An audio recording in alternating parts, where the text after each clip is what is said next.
Assalamualaikum warahmatullahi wabarakatuh. Salam sehat, Civitas Hospitalia. Saya Dr. Sigit Prastia Kurniawan, mahasiswa program studi Magister Administrasi Rumah Sakit Universitas Muhammadiyah Yogyakarta. Kali ini saya akan menganalisis isu aktual berkaitan dengan pelayanan di rumah sakit yang dimuat di media massa dalam bentuk keputusan strategis manajerial dalam perspektif pimpinan rumah sakit sebagai tugas ujian akhir semester mata kuliah manajemen pelayanan khusus rumah sakit. Nah, kali ini kita akan mengangkat sebuah isu aktual dari sebuah berita yang diangkat di Koran Radar Banjarmasin pada Juli 2026 tentang adanya keluhan atau pengaduan terkait dengan pelayanan di IGD di salah satu rumah sakit umum daerah di Provinsi Kalimantan Selatan, tepatnya di Kabupaten Tapin. Judul beritanya adalah Bupati Tapin soroti keluhan layanan IGD di Rumah Sakit Umum Daerah Datu Sanggul dan meminta untuk dilakukan evaluasi secara menyeluruh. Nah, tentunya kalau kita melihat dari berdasarkan pemberitaan tersebut adalah bahwa adanya keluhan di IGD Rumah Sakit Umum Daerah Datu Sanggul itu terdapat beberapa hal. Yang pertama adalah menurut versi pasien adalah kurangnya responsif atau penerimaan yang kurang baik dari petugas rumah sakit, dan yang kedua adalah waktu tunggu pelayanan IGD yang cukup lama. Nah, kalau kita melihat bahwa IGD merupakan wajah utama atau wajah pertama bagi sebuah rumah sakit yang akan sangat menentukan terhadap persepsi, kesan, dan penilaian masyarakat terhadap pelayanan sebuah rumah sakit. Nah, terkait dengan hal tersebut, tentunya Bupati melalui pemerintah daerah mengambil sikap, memberikan perhatian langsung untuk segera melakukan evaluasi secara menyeluruh dalam tata kelola rumah sakit, mulai daripada manajemen rumah sakit, kemudian dari sumber daya manusia sampai dengan bagaimana alur pelayanan DGD untuk memastikan bahwa pelayanan di instalasi gawat darurat Rumah Sakit Umum Daerah Datu Sanggul bisa berjalan dengan cepat, aman, dan berorientasi pada pasien. Kalau kita melihat akar masalah dari isu aktual ini adalah bahwa tentunya terlihat belum optimalnya pelayanan di instalasi gawat darurat di rumah sakit tersebut.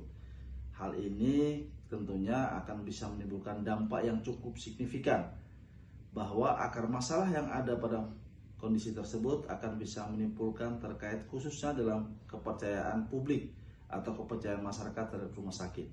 Ini bisa menimbulkan dalam hal seperti penurunan angka kunjungan, kemudian bagaimana pendapatan rumah sakit juga akan turun, bagaimana citra organisasi pemerintah daerah juga akan turun, bahkan nantinya bisa berlanjut bagaimana keberlanjutan atau bagaimana keberlangsungan rumah sakit ke depan jika dilihat dari sisi finansial.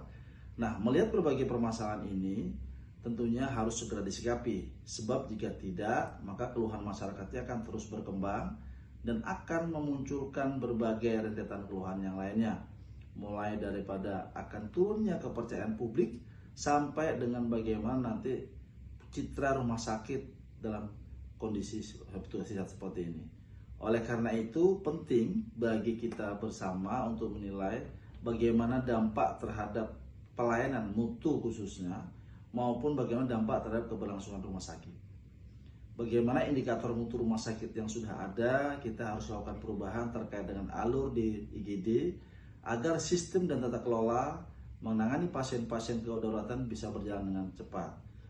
Terdapat berbagai segmen yang bisa mempengaruhi ini semua, mulai daripada sumber daya manusia atau petugas yang ada di instalasi gawat darurat, kemampuan komunikasi yang efektif, bagaimana sifat responsif, apakah bagaimana bentuk ruangan di IGD dan alurnya, apakah keterbatasan fasilitas sehingga pasien lama menunggu di IGD, apakah sistem yang belum terintegrasi dan sebagainya. Itu menjadi salah satu faktor penting bagaimana keberlangsungan terhadap kualitas mutu.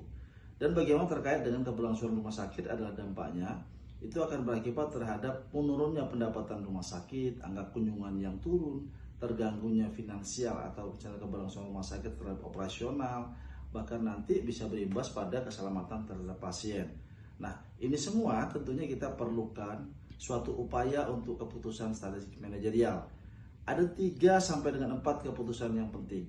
Yang pertama adalah kita harus melakukan transformasi terkait dengan layanan mutu di rumah sakit tersebut dengan berbasis atau berorientasi pada Patient Center Emergency Care. Artinya bahwa kita harus mengupayakan berbagai hal terkait dengan prioritas dan akses tentang pelayanan kedaruratan, perbaikan terhadap tata kelola mutu, kemudian SDM, sistem, bahkan sampai dengan fasilitas, sampai dengan alur, itu sangat diperlukan pada kasus seperti ini. Yang kedua adalah bagaimana pengembangan fasilitas rumah sakit yang inklusif bagi seluruh kelompok. Bagaimana kita membuat ada alur-alur tertentu untuk layanan prioritas, bagaimana misalnya percepatan akses, interkoneksi antar ruangan dan sebagainya, sehingga bisa menyebabkan pasien-pasien dengan disabilitas, pasien-pasien dengan usia lanjut, atau pasien dengan anak-anak yang memerlukan bantuan sekalipun, atau bahkan dengan ibu yang menyusui dan laktasi, itu akan memiliki prioritas khusus yang bisa didahulukan pada pasien di pelayanan di IGD. Yang ketiga adalah pengembangan, bagaimana bisa mengembangkan suatu pelayanan yang berkualitas. Terkait dengan salah satunya adalah bagaimana smart hospital. Jadi ada terintegrasi melalui SIM RS dan bagaimana sudah menggunakan teknologi kesehatan yang ke depan. Sehingga yang terkoneksi bisa saling terhubung dan akses dari instansi gawat darurat ke dalam rawat inap itu menjadi lebih cepat melalui berbagai koneksi, termasuk hasil pemeriksaan laboratorium, hasil pemeriksaan penunjang lainnya maupun radiologi dan lain-lain, itu bisa terkoneksi sehingga aksesnya menjadi cepat dan bisa mengambil keputusan bagi petugas maupun dokter sebagai penanggung jawab pelayanan.